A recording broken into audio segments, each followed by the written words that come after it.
Wacana pengajuan hak angket ke DPR soal dugaan kecurangan pemilu 2024 terus menguat.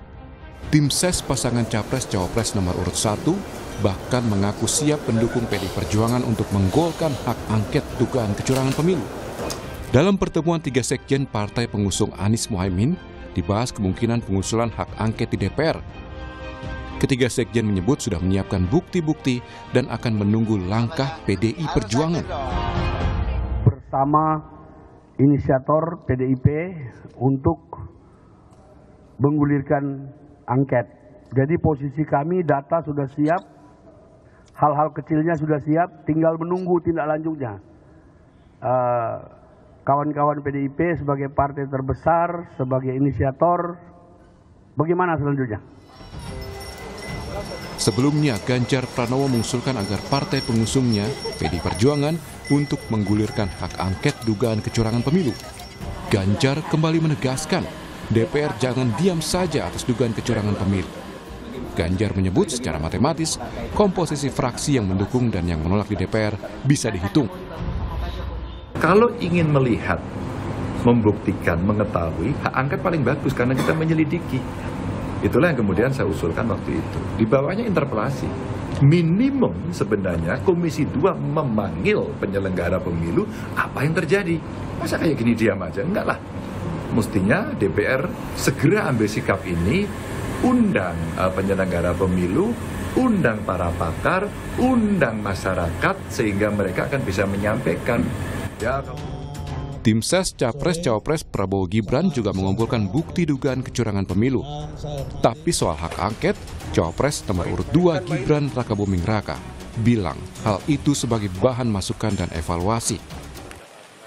Ya, masalah hak angket, segala kritikan, evaluasi, demo, ataupun surat-surat terbuka, apapun itu ya kami tampung sebagai bahan evaluasi, masukan, dan lain-lainnya. Yes, matur nuwun Pak Ganjar untuk masukan-masukannya. Yes, yuk. Hak angket adalah hak DPR untuk melakukan penyelidikan terhadap pelaksanaan suatu undang-undang atau kebijakan pemerintah yang berkaitan dengan hal penting, strategis, dan berdampak luas pada kehidupan bermasyarakat, berbangsa, dan bernegara yang diduga bertentangan dengan peraturan perundang-undangan.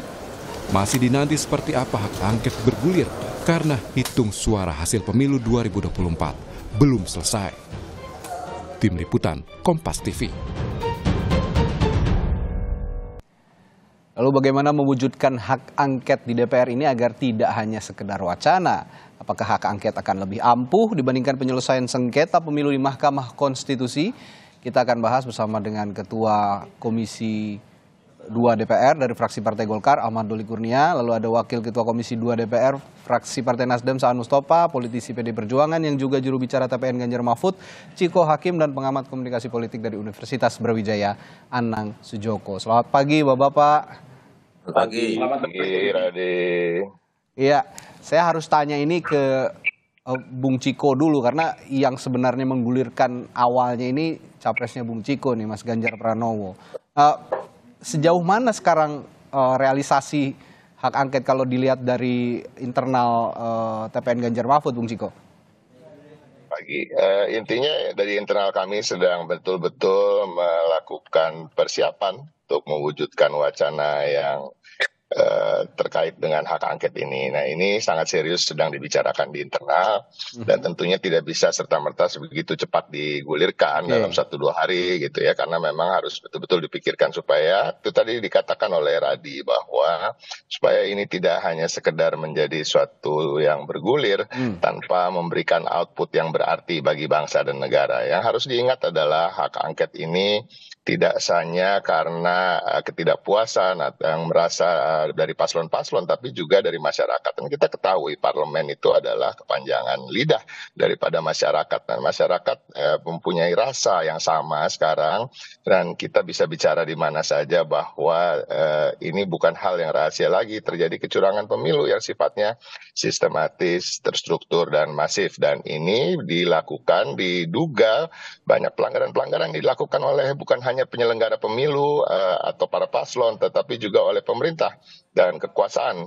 Dalam hari ini bahkan kepala negara dalam berbagai hal telah melakukan banyak pelanggaran yang tentunya tidak bisa, banyak yang kita sudah lakukan dan tidak bisa dihandle oleh Bawaslu sendiri. Bawaslu banyak sekali tidak mengindahkan banyak pelanggaran-pelanggaran yang nyata. Kita memberikan contoh aja seperti apa yang terjadi di, ini hal-hal kecil ya, yang detail, seperti apa yang terjadi di Car Free Day gitu pada Gibran. Gibran jelas-jelas membagikan susu, sementara itulah memang menjadi program dia, bagi susu makan gratis, susu gratis dan lain-lain. Nah, ini Bawaslu tidak bisa menindak. Kemudian PJ Gubernur Heru DKI juga itu bagian dari pelanggaran peraturan provinsi, tetapi juga tidak mau menindak. Nah, hal-hal seperti ini, nah kita bicara soal TSM tadi, nah itu jauh dari hanya sebatas pelanggaran-pelanggaran di kotak suara atau di TPS dan lain-lain. Ini kita bicara soal penunjukan PJ Gubernur, PJ Bupati, dan lain-lain. Nah, ini hal-hal seperti ini harus diselidiki dan itulah tugas dari hak angket tersebut. Dan saya rasa ini masih dalam koridor konstitusi dan kita tunggu aja. Tapi kita semangat di PDI Perjuangan untuk menyelidiki ini sampai ke akar-akarnya. Ya, jadi bukan bicara hanya 14 Februari saja gitu ya Bung Ciko ya. Jadi ada rentetan peristiwa dan rentetan dugaan begitu yang terjadi bahkan jauh sebelum dari 14 Februari yang akan dibawa nanti jika memang wacana ini terrealisasi di hak angket DPR. Nah, tapi saya melihat juga frasa dan rasa yang sama juga sepertinya dirasakan oleh kubu tim ses dari 01 ya, ini Kang Saan di sini. Ini kalau Kang Saan sendiri kan sekarang duduk di DPR, bahkan ada di Komisi 2 yang memang membidangi pemilu, bersinggungan langsung dengan pelaksanaan pemilu. Kalau dari Timnas Amin Kang Saan, ini sudah terkonsolidasi betul untuk memang diselenggarakan nantinya wacana hak angket ini bisa terrealisasi? Ya. Kemarin kan 3 sekjen ya, koalisi perubahan bertemu membahas terkait dengan soal inisiatif untuk mengajukan hak angket.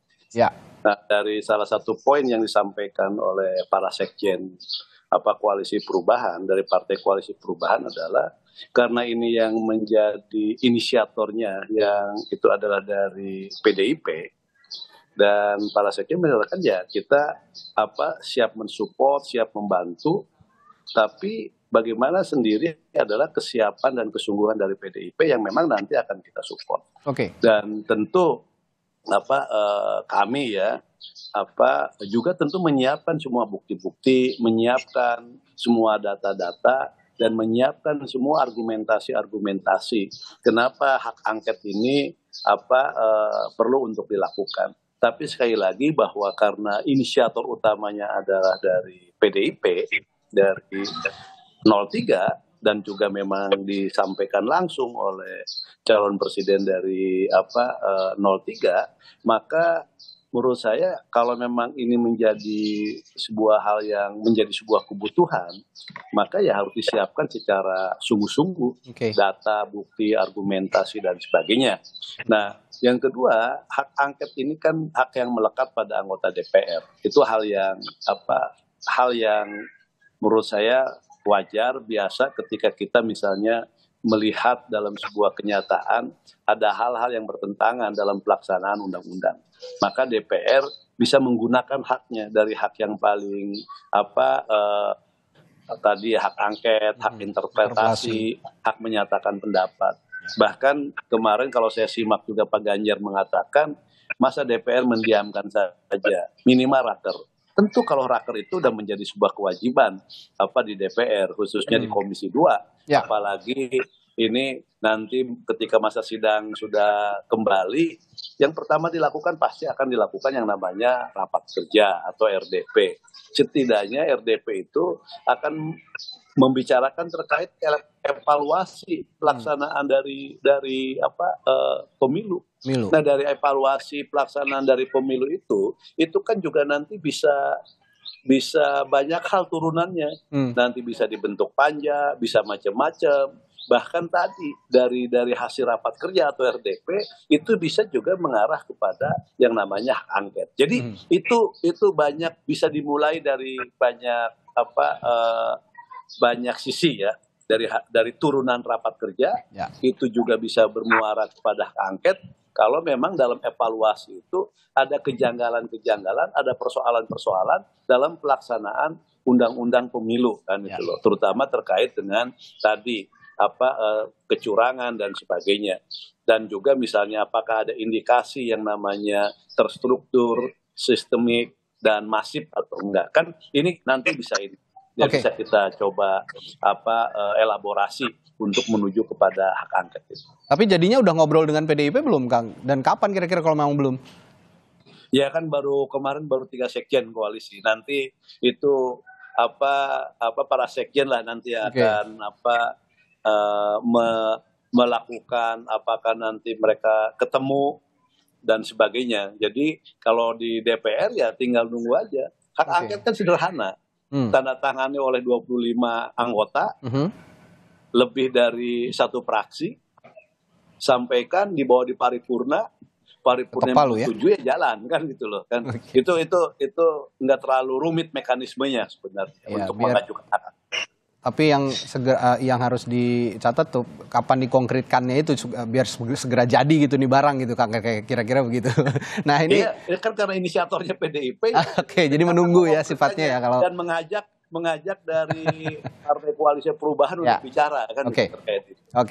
Saya ke Bung Doli. Bung Doli, kalau pandangan Anda soal hak angket ini diperlukan atau tidak? Tapi kalau kita berbicara konteks kecurangan gitu, kemarin TKN Prabowo Gibran juga sudah mengungkap bahwa TKN Prabowo Gibran punya bukti dugaan kecurangan yang juga ditemukan begitu. Bahkan jumlahnya juga tidak sedikit, ada 700-an. Nah, kalau ini dikaitkan dengan hak angket berarti Anda juga seharusnya akan mengatakan hal yang sama, mengatakan iya begitu untuk hak angket karena ada kecurangan juga yang diungkapkan oleh TKN. Bung Doli. Pertama saya kira kita semua sependapat bahwa DPR itu punya hak-hak.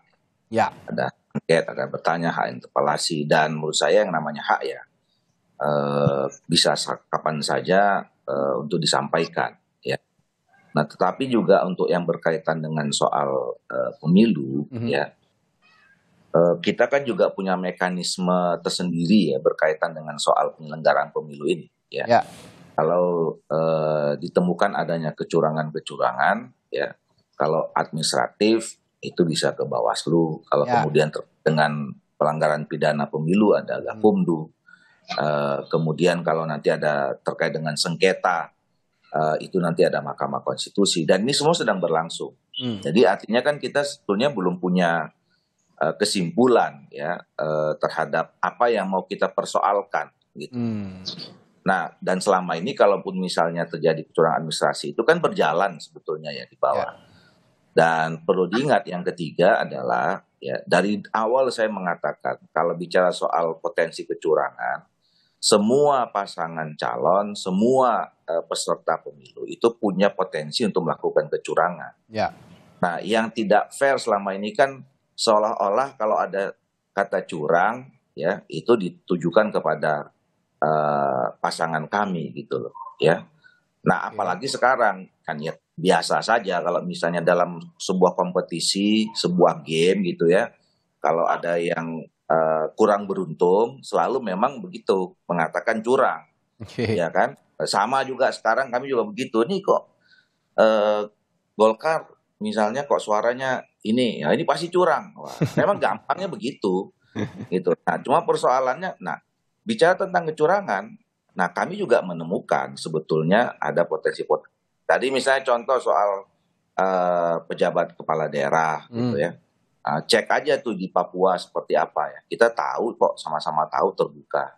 Kemarin juga kita lihat kemudian di Malaysia ketahuan ada yang nyoblos duluan gitu ya. Nah, itu kan sebetulnya masyarakat juga paham, tahu bahwa potensi kecurangan itu bisa dilakukan oleh siapa saja. Kembali ke soal hak angket, kalau kami menilai, kami tetap menggunakan jalur yang sudah ada, karena buat kami hak angket itu sesuatu yang tidak diperlukan dengan konteks ini. Ya, bahwa kemudian ada teman-teman yang menggunakan haknya, ya sekali lagi kan itu hak ya. Jadi kalau hak itu bisa saja dipergunakan. Dan kalau bicara tentang soal bertanya di DPR, seperti yang saya sampaikan Kang Saan tadi, kami selama 2 tahun ini setiap rapat kerja mungkin minimal 2 atau 3 kali ya memanggil penyelenggara pemilu, termasuk biasanya kalau diundang itu ada unsur pemerintah ya. Dan pasti besok sekitar minggu depan kan kita udah mulai masuk. Pertama, salah satu yang tentu kemudian akan kami panggil, akan kami gelar rapat kerjanya itu ya bersama penyelenggara pemilu, karena itu juga concern tanggung jawab kami di DPR untuk memastikan penyelenggara pemilu ini juga baik, karena kami ikut juga bertanggung jawab di Komisi 2 karena desain konsep ini sudah kami rancang sama-sama 2,5 tahun yang lalu kira-kira. Ini juga hari-hari ini juga kan memang penyelenggara pemilu dalam ini KPU dan juga Bawaslu gitu ya, ada beberapa masalah yang kompleksitasnya juga cukup tinggi dan harus segera dibicarakan solusinya begitu, karena berkaitan dengan penghitungan suara juga 20 Maret tenggatnya akan berakhir begitu kira-kira. Ini berkaitan dengan Sirekap. Nah, saya akan ke Pak Anang dulu nih. Pak Anang, kalau Anda melihat seberapa kuat pengajuan hak angket ini bisa terrealisasi, Pak Anang? Ya, pertama saya ingin melihat dari apa yang disampaikan oleh Pak Ganjar sebelumnya, Capres 03, bahwa apa yang dikatakan Pak Ganjar itu perlu ada sebuah tanda tanya di belakang motivasinya. Apakah itu hanya sebagai sebuah respon emosional, ataukah itu sebagai sebuah respon kelembagaan, artinya respon dari koalisi.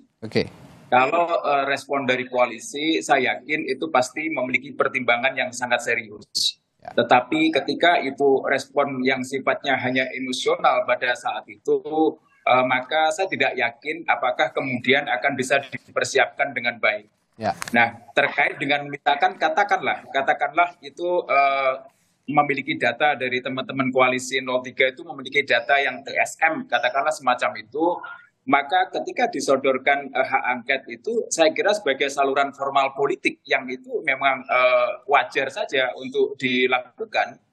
Dan ketika berbicara kepada sebuah komplain atau istilahnya isu-isu kecurangan, ya memang benar kalau dalam sebuah kompetisi dan ini sifatnya masif ya, pesertanya banyak, memang potensi kecurangan itu ada di mana saja dan oleh siapa saja. Tetapi yang menjadi masalah kalau menurut saya ini kan rangkaian sebuah peristiwa, sehingga isu kecurangan ini bukan lagi berbicara pada proses pada saat pemilihan atau pemungutan suara, tetapi sebelumnya itu sudah memunculkan banyak isu-isu yang sifatnya kontroversi. Dan isu-isu kontroversi itu banyak dilakukan, contoh misalkan oleh pejabat negara, oleh presiden, katakanlah semacam itu. Kemudian ada beberapa juga pejabat daerah yang disinyalir melakukan sebuah mobilisasi. Sebagai contoh, dalam riset saya, dalam survei saya beberapa waktu yang lalu, ada seorang beberapa ibu rumah tangga di di Kota Malang itu mengatakan bahwa saya takut tidak memilih 02 karena menurut RT saya nanti kalau saya tidak memilih 02, bansosnya itu akan ditiadakan. Nah, ini kan ada sebuah, ini data dari saya. Ini artinya akan ada sebuah informasi, ada sebuah data yang itu sifatnya bukan lagi hanya pada posisi elit, tetapi juga sampai kemudian elit pusat, elit daerah, dan juga kemudian masyarakat bawah itu seolah-olah sudah menjadi bagian dari proses kecurangan itu. Nah, sehingga apa yang saya katakan ketika hak angket itu dilakukan, ini ada sebagai sebuah pembelajaran politis. Jadi bagaimana saluran-saluran yang digunakan itu dimanfaatkan betul dalam rangka untuk edukasi politik, bukan hanya untuk warga negara, tetapi terutama saya menyoroti ini untuk elit-elit kekuasaan yang ada di pusat.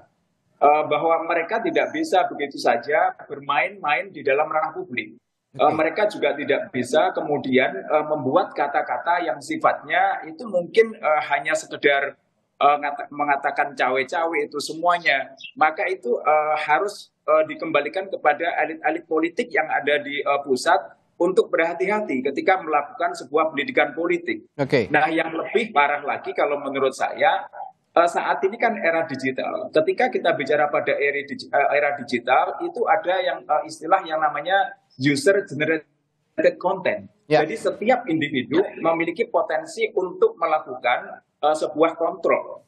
Nah, kontrol-kontrol ini yang sifatnya masif, kemudian didukung dengan sebuah teknologi yang sifatnya seperti artificial intelligence, kemudian ada social network analysis, ini kan memungkinkan memunculkan data yang begitu banyak dan masif yang memungkinkan bahwa 03 atau kemudian koalisi 01 bisa menyusun sebagai sebuah data yang sifatnya TSM itu tadi.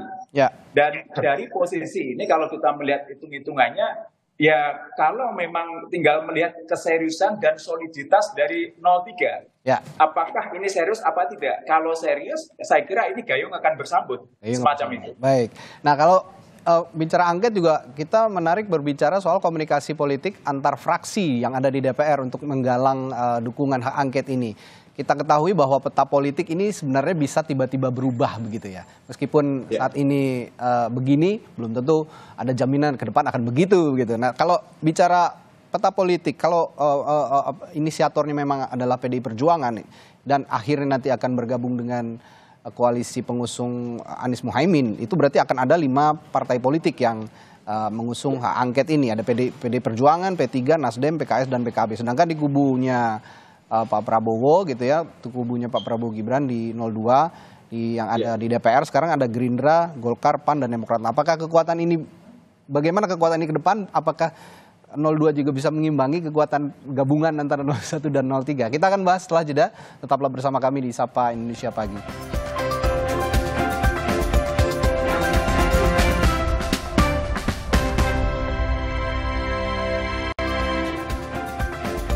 Masih membahas wacana hak angket yang saat ini terus bergulir akan dilakukan oleh sejumlah fraksi di DPR untuk mengusut dugaan kecurangan pemilu 2024. Nah, tadi saya sebelum jeda sempat mengemukakan pertanyaan dan juga yang akan diminta analisisnya dari Pak Anang dulu. Nah, kita tahu Pak Anang kalau politik itu kan bisa tiba-tiba berubah gitu. Kalau saat ini mendukung hak angket, tiba-tiba nanti ada lobby-lobby tertentu akhirnya berubah. Apalagi kita ketahui Partai Nasdem saja kemarin sudah ngobrol-ngobrol dengan Pak Jokowi, meskipun entah apa yang dibicarakan hasilnya seperti apa gitu kan kira-kira.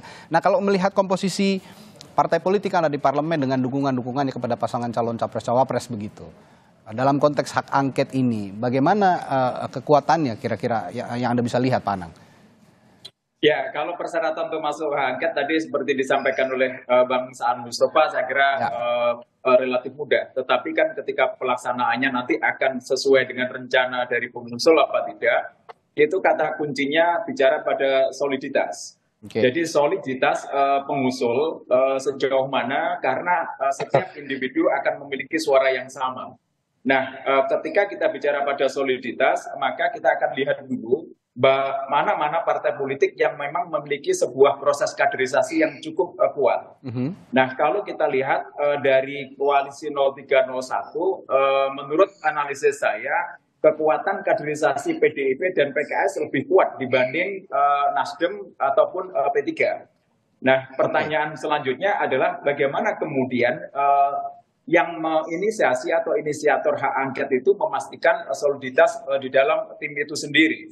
Nah, inilah yang kemudian menjadi pertanyaan besar. Kenapa demikian? Karena politik kita itu lebih banyak bicara politik transaksional. Jadi bahwa ketika kita bicara kepada sebuah kompetisi politik, maka yang terjadi bukan lagi bicara pada hitung-hitungan angka, tetapi adalah kemudian berbicara bahwa pihak tertentu akan mendapatkan apa.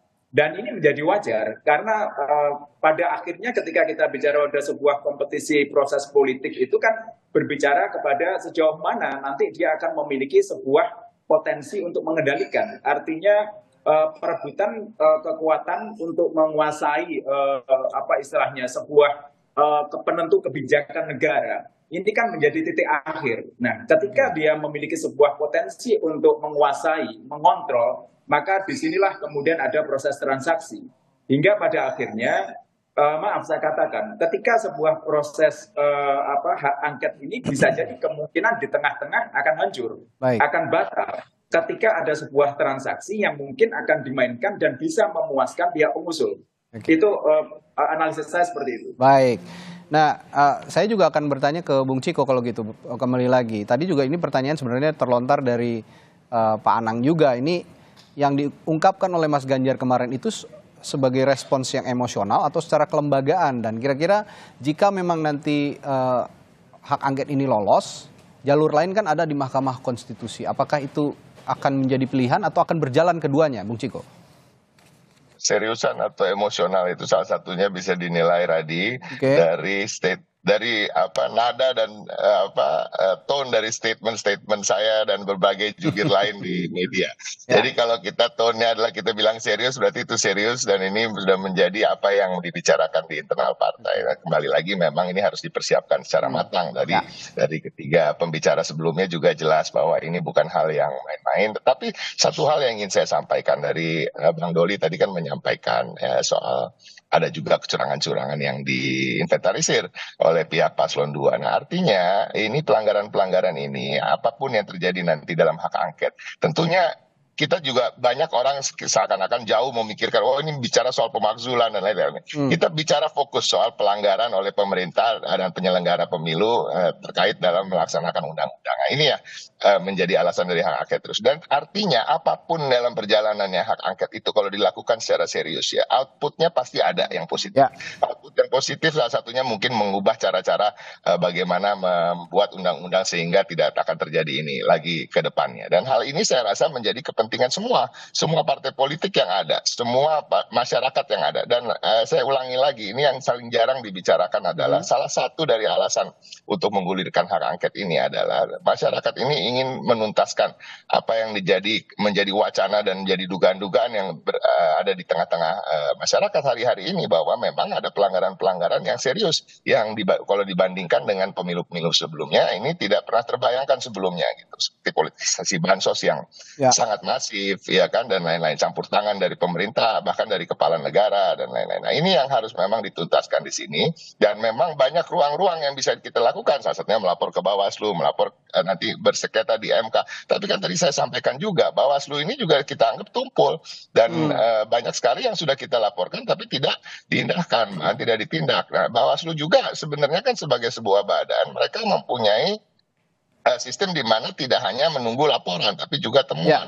Nah, kalau kita bicara soal salah satunya lah video dokumenter Dirty Vote misalnya, itu bukan hal yang seharusnya hanya sekedar dikomentari oleh Bawaslu, oleh personal Bawaslu, tapi itu juga bisa menjadi salah satu unsur temuan-temuan tersebut gitu. Tapi kan ini sama sekali nggak dianggap begitu ya. Nah, ini yang memang kita melihat semua jalur, semua ruang, semua kamar ini harus kita isi untuk bagaimana sampai ujung kita semaksimal mungkin bisa menuntaskan apa yang menjadi dugaan-dugaan di masyarakat. Oke, nah saya kembali ke Kang Saan juga nih sebagai orang yang juga duduk di DPR begitu, pasti mengetahui betul kan kondisi-kondisi terkini lah ya yang ada di DPR. Tapi yang ingin saya tanyakan soal hak angket ini, Kang Saan, legitimasinya sejauh mana sih sebenarnya hak angket ini untuk mengusut dugaan kecurangan pemilu dan pengaruhnya terhadap hasil pemilu seberapa besar begitu, Kang Saan? Ya gini, kita kan pernah punya pengalaman ya 2009 periode DPR 2009-2014. Ya. 2 hak angket waktu itu ya. Yang pertama terkait dengan hak angket Senturi. Senturi, ya. Hak angket Senturi itu dari mulai diinisiasi diajukan ke DPR, dibawa ke paripurna, memenuhi syarat lolos, dibentuk panitia angketnya, berjalan dan gol di paripurna. Jadi tuntas ya, bahwa rekomendasi dari hak angket itu waktu itu ditindaklanjuti atau tidak, tapi ada dampaknya, ada penyelesaiannya kan, tuntas. Itu hak angket Senturi ya. Ini saya pengalaman kebetulan waktu itu saya di DPR. Yang kedua ada hak angket pajak. Hak angket pajak dari mulai inisiator, lolos, macam-macam, tapi ketika mau apakah hak angket ini berlanjut atau tidak, itu selesai di paripurna. yang mengajukan hak angket waktu itu kalah hanya 2 suara di DPR.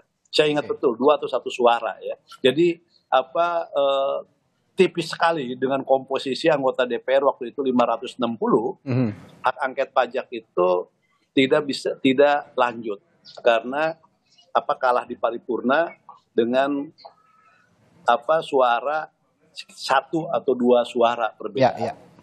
Ini punya pengalaman.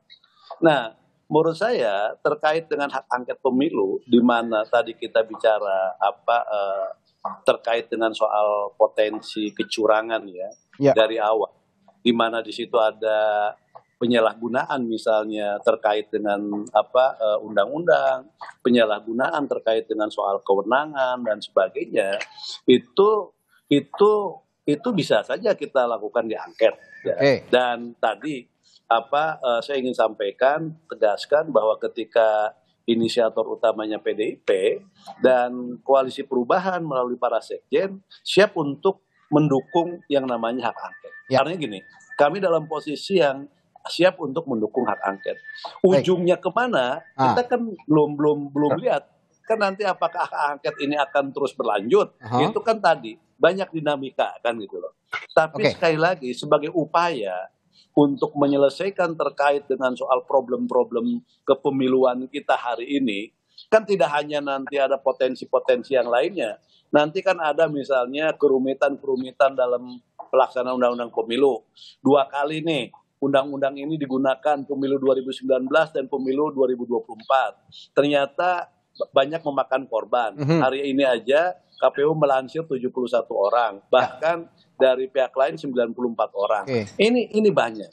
Nah, yang kedua, kalau misalnya kita bicara soal potensi kecurangan, seperti tadi Bang Doli sampaikan, potensi kecurangan memang bisa saja dilakukan oleh siapapun. Tapi siapa yang paling terbesar untuk melakukan potensi kecurangan? Tentu potensi kecurangan terbesar adalah ketika ada salah satu yang memang mendapatkan dukungan dari suprastruktur politik, dari kekuasaan kan gitu loh. Nah, ini juga perlu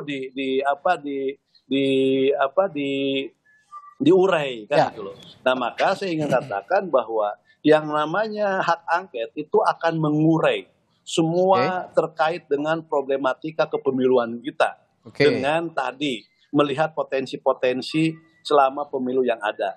Bahwa memang ada yang namanya penyaluran, ada tadi yang namanya administratif, ada yang namanya pidana pemilu, ada yang namanya sengketa hasil pemilu di MK dan sebagainya. Tapi tadi kita lihat nanti terkait dengan soal urgensinya. Nanti muaranya kemana, kita nggak bisa berspekulasi. Tapi bicara prioritas, Kang, kalau bicara prioritas yang disasar siapa sih? Maksudnya yang disasar ini penyelenggara pemilunya, hasil pemilunya, pasangan calonnya, atau kandidat-kandidatnya, atau siapa? Kalau bicara prioritas. Tentu, kalau kandidat prioritas, ini kan ini kan undang-undang pemilu kan. Nanti kan kita ngerujuknya kan kepada undang-undang pemilu. Jadi dasar rujukan dari pemilu kan undang-undang pemilu. Siapa yang melaksanakan undang-undang pemilu? Tentu ada penyelenggara. Nah, itu satu. Yang kedua, kalau dikaitkan dengan kebijakan pemerintah, apa ada kebijakan pemerintah yang lain yang memang itu nanti terkait sangkut paut misalnya dengan pemilu kan itu kan. Itu kan bisa juga disasar kan itu. Artinya gini, di hak angket ini bisa menyasar satu, pelaksana undang-undang pemilu. Yang kedua, bisa disasar adalah kebijakan pemerintah yang langsung maupun tidak langsung itu terkait dengan soal pemilu. Nah, jadi ini bisa menyasar kepada 2 hal. Nah, tapi nanti kita lihat dulu prosedurnya. Makanya saya katakan bagaimana menyiapkan ini semaksimal mungkin dengan bukti-bukti, dokumen-dokumen yang lengkap, sehingga nanti perdebatan ketika inisiatif mengusulkan hak angket itu bisa dimenangkan di paripurna. Dan tentu ini dengan dokumentasi yang kuat, didukung oleh data-data yang kuat. Kalau soal tanda tangan anggota, karena syaratnya mudah cuma 25, saya yakin itu bisa terpenuhi. Bisa terpenuhi kan gitu loh. Kalau cuma lebih dari 1 fraksi, saya yakin bisa dipenuhi. Tapi meyakinkan paripurna bahwa ini layak untuk lanjut hak angket ini, itu mungkin di situ akan banyak dinamika kan. Oke. Gitu. Jadi Ya. sekali lagi ini yang menurut saya hal-hal yang memang menjadi perhatian semua. Ya, kalau Jadi memang kalau cuma dukungan, koalisi perubahan sudah menyatakan dukungannya terhadap angket. Oke. Ya, Nah, kalau bagaimana nanti komposisinya? Ini kan sekali lagi nanti perjalanannya masih panjang. Oke. Masih panjang, dan apakah ini juga bisa mempengaruhi hasil pemilu atau tidak juga nanti tergantung pembicaraan. Kalau memang angket ini jadi diselenggarakan, tergantung pembicaraan nanti di rapat-rapat selanjutnya di DPR begitu ya. Nah, saya ke Bung Doli lagi. Kalau sekarang kan Prabowo Gibran ini dalam posisi unggul lah ya sementara, baik dari hasil hitung cepat berbagai lembaga survei maupun juga dari real count, hitungan yang dilakukan oleh Komisi Pemilihan Umum. Tapi kalau bicara hak angket, saya sih membacanya sepertinya tidak akan ikut berkontribusi begitu ya kalau dari Prabowo Gibran, partai-partai pengusung Prabowo Gibran yang ada di DPR. Tapi kalau tadi bicara ada juga kecurangan yang ditemukan oleh TKN Prabowo Gibran, ini artinya dari TKN akan juga mengajukan gugatan dugaan kecurangan pemilu ke lembaga lain seperti Mahkamah Konstitusi misalnya? Iya, seperti tadi yang saya katakan bahwa kita kan juga menemukan ya beberapa hal yang terkait dengan praktek-praktek kecurangan dilakukan oleh tim atau katakanlah pasangan calon yang lain gitu. Dan juga kami mencatat kemudian jadi gini, potensi kecurangan itu bukan hanya di Pilpres, di Pileg juga Pileg bisa juga ada, terjadi. betul. Dan itu juga kita juga punya beberapa bukti. Makanya saya menyampaikan kepada Pak Anang nih, ya, kalau kemudian ada riset ya, kemudian jangan hanya di Malang saja ya, dan kemudian disampaikan ini secara nasional, tapi bisa lihat tuh di Papua, di Sumatera Utara gitu ya, atau di beberapa tempat yang lain, yang itu juga bisa dilihat bahwa jangan seolah-olah kita lihat cuma hanya di Malang, kemudian yang ditutup 02 gitu kan. Baru satu di Malang aja kemudian dibilang kemudian secara nasional ini terjadi kecurangan dilakukan oleh 02. Tapi lihat dong di tempat yang lain, riset dong di tempat yang lain, juga sampaikan fakta itu gitu. Nanti saya bisa bantu tuh kalau memang mau melihat atau membuat riset itu. Nah, kembali ke soal hak angket, kami merasa bahwa hak angket itu nggak perlu ya. Saya tidak mau bicara dengan Partai Golkar lah ya. Tidak, kami di fraksi Partai Golkar tidak akan ikut mengajukan hak angket, karena kami merasa pertama bahwa penghitungan ini belum selesai. Ya. Kalaupun kemudian dilihat ada potensi kecurangan, jalurnya tadi masih ada. Nah, kalau kemudian tadi kita bicara tentang soal penyelenggaraan pemilu dan penyelenggaranya, kita fasilitas minggu depan kita sudah masuk masa sidang. Di fraksi-fraksi tentu akan bisa menyampaikannya di teman-teman Komisi 2 kalau ada aspirasi, ada informasi dan segala macam berkaitan dengan penyelenggara pemilu. Dan seperti biasanya kami akan bahas tuntas di Komisi 2 dalam rapat-rapat dengar pendapat, baik itu dengan KPU, Bawaslu, dan DKPP. Nah, kalau kemudian ada terjadi penyelenggara, jalurnya juga ada. Ada DKPP, ada macam-macam yang bisa kita pergunakan untuk bisa memastikan semua ini bisa berjalan dengan baik. Ya, terakhir saya ke Pak Anang, singkat saja Pak Anang.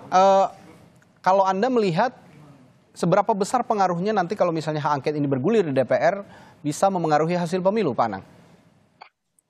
Ya, saya ingin melihat dulu untuk memastikan bahwa TSM itu semuanya terpenuhi ya. Dan saya melihat memang kalau Bang Doli mengatakan itu ya harus mengatakan seperti itu karena Bang Doli kan bagian dari Golkar dan bagian dari pendukung koalisi 02, ya wajib untuk mengatakan itu. Tetapi saya melihat bahwa ketika kita bicara hak angket ini adalah sebuah proses pendidikan politik yang harus diselesaikan secara formal. Ini adalah proses, artinya ketika saya mengatakan itu di Malang itu sebagai contoh. Nah, kalau bicara data itu beda lagi. Artinya bukan berarti kalau di daerah lain itu tidak ada, tapi ini ada sebagai sebuah trigger. Nah, kemudian terkait dengan salah pengaruh ya pasti akan memberi pengaruh. Oleh karena itu kata kunci yang menurut saya itu pada soliditas tadi, pada tim pengusul.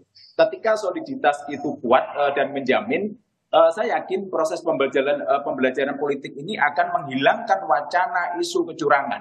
Artinya kalau misalkan hak angket misalkan kalah di sidang paripurna, maka ini pembelajaran bagi warga dan siapapun. Tentu saja nanti pasti ada poin-poin mana yang istilahnya tidak tepat, mana yang memang betul-betul salah. Itu harus disampaikan ke publik untuk pembelajaran publik. Ketika itu misalkan hak angket itu goal misalkan, maka ini juga sebagai peringatan bagi elit-elit kekuasaan. Saya kira gitu.